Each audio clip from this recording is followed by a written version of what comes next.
Good morning, and welcome to UCEA Google Plus Hangouts on Air. This is Amy Reynolds, Graduate Research Assistant and doctoral student at UCEA headquarters at the University of Virginia. I'm here today to interview Lisa Kensler as a part of her candidacy for the UCEA Executive Committee. Today, listeners will be hearing from Lisa Kensler, an Associate Professor of Educational Leadership at Auburn University. Her recent research is focused on green schools and the leadership and learning required to transform schools into more socially just, ecologically healthy, and economically viable communities. Welcome, Dr. Kensler. Thank you, Amy. It's great to be here. I really appreciate being nominated. I consider it a great honor to be invited to run for this position. Wonderful. Let's begin with the first question. Please tell us about your background and your scholarship as it relates to leadership, preparation, and practice. Yeah, well, this year will be my 11th UCEA. I started coming to UCEA in about, I think, 2004 as a new graduate student at Lehigh University in the doctoral program there. And I came into that program knowing I was really interested in democratic community and how to create the conditions in schools in which faculty and students, administrators, everyone learns together continuously. And my experience at UCEA really empowered, informed, inspired my continued work as a graduate student, and then continues, that work today. And my original training as an ecologist leads me to be fascinated by interrelationships, interdependencies, and not simply bounded by the school walls, but actually the ecological systems that our schools sit in as well. And so that has led me slowly to be interested in the continuous learning that needs to take place in schools that will position them to not only use ecological resources but benefit the ecological systems within which they sit as well.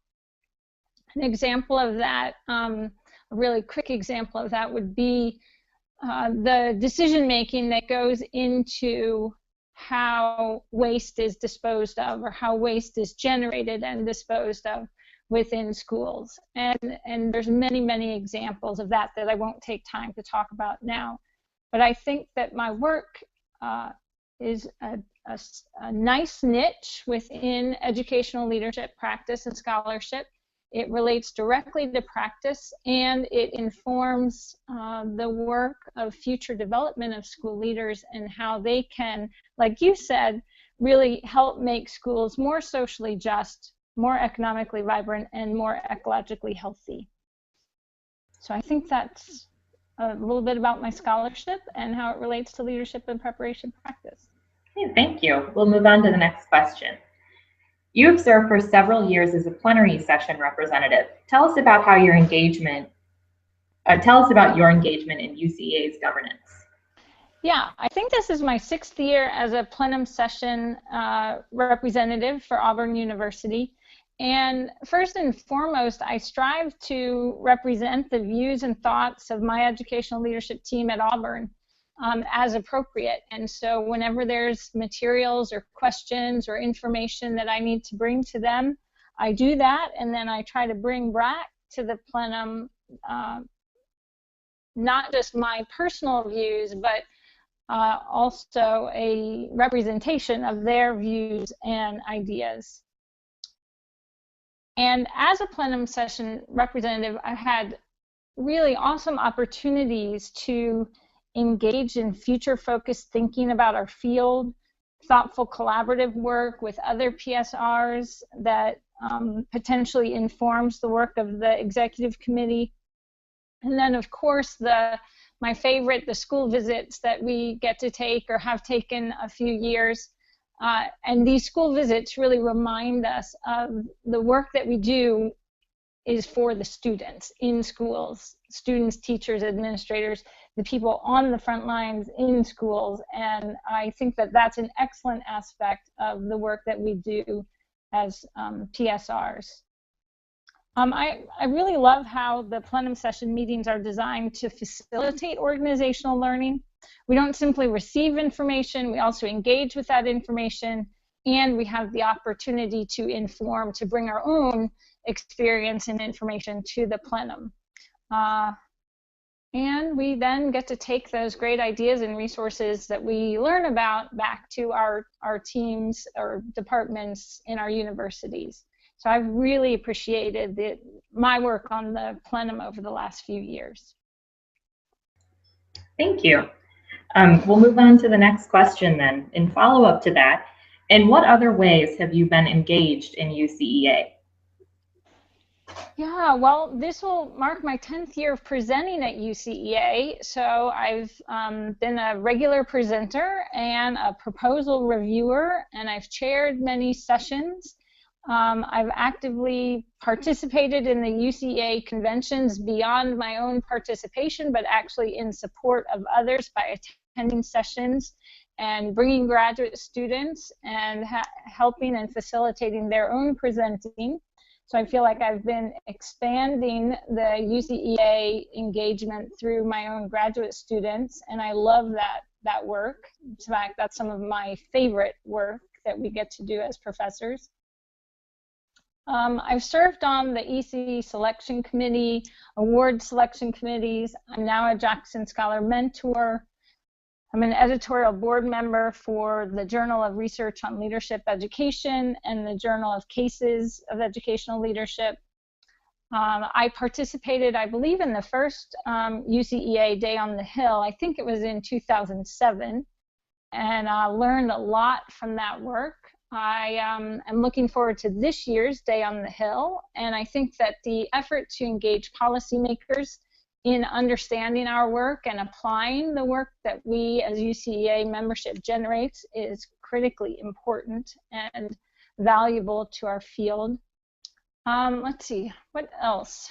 I was a convention member, or I was a member of the convention planning team in 2012 with, I think it's 2012, with Dr. Cindy Reed and our team, and that was a really fun experience for me. It helped me understand far more deeply the convention planning process, what goes into setting up the system for accepting proposals, reviewing those proposals, and so on.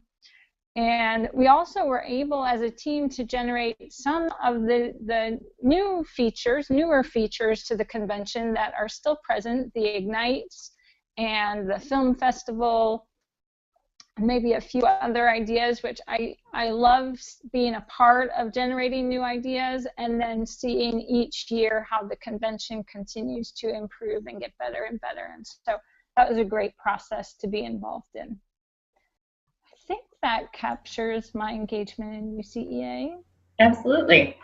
So we'll move on to the next question then. Please take a moment to discuss with us your scholarship, research projects, teaching, and/or service that can inform the work of UCEA, particularly the work of the Executive Committee. Yes. First of all, I guess I would say I see the Executive Committee's role, in addition to maintaining and supporting the continuous work that goes into managing and leading a consortium like UCEA, that the Executive Committee also, their job is to look into the future and see the trends that are going to be and are already important to our field, and then position UCEA to have engagement and influence on how we as scholars and practitioners of educational leadership respond to and plan for the future. And so one aspect of that future that's coming our way in educational leadership is the rapidly changing economic, social, and environmental conditions that are going on in our world. And some examples would be in the United States, for example, the immigration issue and how demographically our schools are changing rapidly in just about every state in the country. We have environmental issues related to just one example, climate change. There are many other examples, but many communities are thinking about how to plan for a changing climate, especially our coastal communities. And so how are schools and school leaders not only going to be affected by those changes, but how do they participate in conversations that their communities are having? And then the economic downturn of recent years and the changing economy from what may be less locally based and increasingly more locally based in many communities. How do schools engage with, think about, prepare students for a world that we really don't fully see yet, but we have evidence that it's rapidly changing in these three arenas, and it's changing in really interdependent and interrelated ways. So it's not a simple puzzle at all. And my work is all about understanding how school leaders and school communities can engage with that work of the future and of preparing students, preparing us as adults too. We don't just prepare students as educators, we're continuously learning too, and we need to be preparing ourselves for a world that isn't exactly clear to us yet, and it's changing so rapidly that we will live in this new world in our lifetime, and certainly our entering kindergartners and graduating seniors are going to be doing the same thing. And so while that may seem to be a really narrow focus in terms of one aspect of school leadership, I would say that the sustainability movement, or also known as the Green Schools movement, Green Schools movement and the sustainability movement address the same issues. I would say that movement affects every aspect of school leadership, and it may have influence on every aspect of a school leader's practice. And so my work is positioned to help inform how UCEA might connect with these organizations, these other organizations out there that are also doing this work. For example, I've spent the last three to 4 years working with the U.S. Green Building Council, and Cynthia Uline and I have collaborated on a 3-year research study that U.S. Green Building Council helped to fund, and we work to track how 2 urban school districts have made efforts to transform their district to be more sustainable or green their districts. And it's a really fascinating story about these 2 school districts, and that study is just coming to an end, so publications are in the works now and will be coming out in the future. We're also working on a book focused on helping school leaders understand just what green school leadership is and what the opportunities are there that present themselves for student learning and school management and so forth. And then we have co-authored the school leadership chapter in the National Action Plan for Educating for Sustainability. And this publication brought together professionals all across different aspects of the field of education and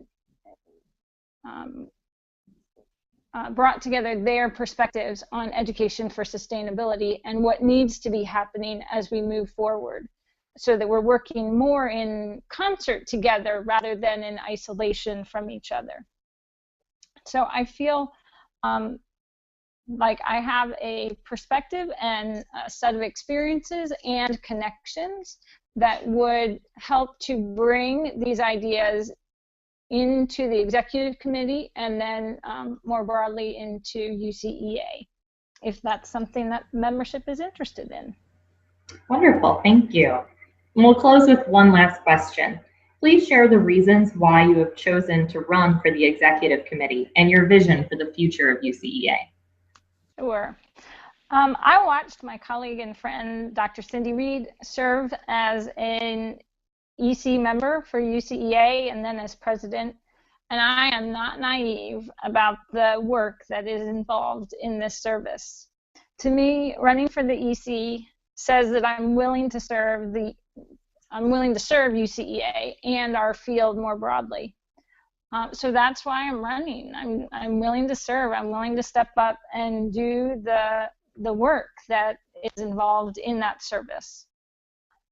In terms of my vision for UCEA, I am so proud to be a member of UCEA. I'm really, really inspired and proud of the work that UCEA members do to inform educational leadership, preparation, research, and policy. This work is critically important, and it has the potential and is making learning better for students in schools, which is, to me, the most important. That's why I get up every day, is that I believe the work that I do is just one sliver of an effort to help make schools and learning better for students and teachers and administrators and the communities more broadly.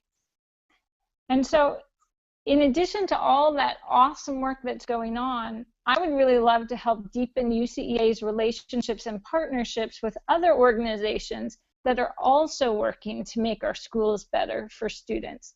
And in particular, the set of connections that I can bring and that I'm interested in developing relate particularly to making schools the learning hub in communities for facilitating a future that is more socially just, economically vibrant, and ecologically healthy.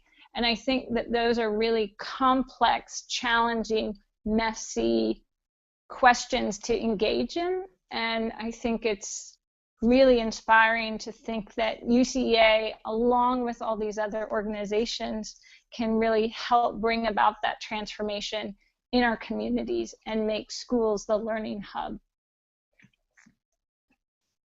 So I think that's where my vision is hoping to contribute to that work. Okay, thank you, fantastic. Thank you for your time and thoughtful responses, Dr. Kensler. This interview will be archived on the UCEA Google Plus page and the UCEA YouTube channel. Listeners can access or share the interview at any time. We also encourage listeners to post comments and questions on this interview in the comments on the UCEA Google Plus page. Please be sure to stay tuned in for our next UCEA Executive Committee interview. Thank you and goodbye.